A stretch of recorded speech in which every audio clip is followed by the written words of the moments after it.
প্রতিমা ভট্টাচার্য রাজ্য সভাপতির পদ থেকে পদত্যাগ করে এই মুহূর্তে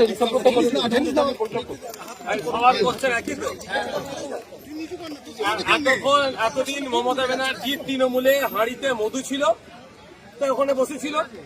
এখন মমতা ব্যানার্জি তৃণমূলের হাঁড়িতে মধু নাই, সেটা ছাড়তে হবে। এর থেকে আবার পরিষ্কার কি হতে পারে? তিনি বলছেন আদর্শহীন মানুষ মৃত মানুষের নাই। আদর্শ আছে সারা ভারতবর্ষের অঙ্গরাজ্যে। সেই তার সময় একটা মহিলা অর্থমন্ত্রী ছিল না, তখন মমতা ব্যানার্জি যাকে, যিনি অর্থমন্ত্রী না, মানে অর্থনীতিবিদ না হওয়ার পরও একজন আইনজীবীকে অর্থমন্ত্রীর চেয়ারে বসিয়েছিলেন।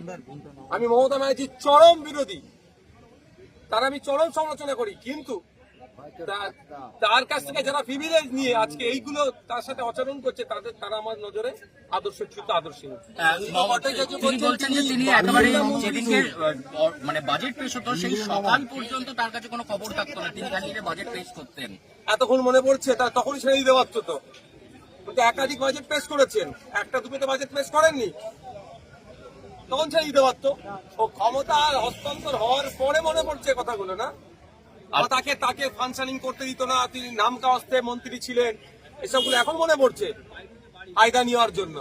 তবে একটা কথা বলবো, বাংলার মানুষ দেখছে যে একটা জায়গা শেষ করেছে আর একটা জায়গা শেষ করে দিয়েছে। বাংলার মানুষকে 15 বছর পিছিয়েছে, সরকারি কর্মচারীদের ডিএটা মেরেছে তো এরাই।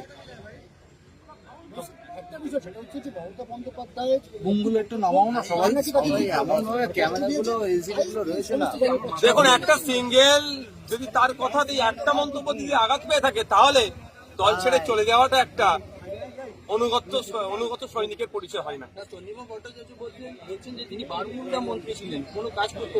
দেখুন, আমরা তো বিধানসভার মধ্যে দেখেছি তিনি কি করতে না করতে।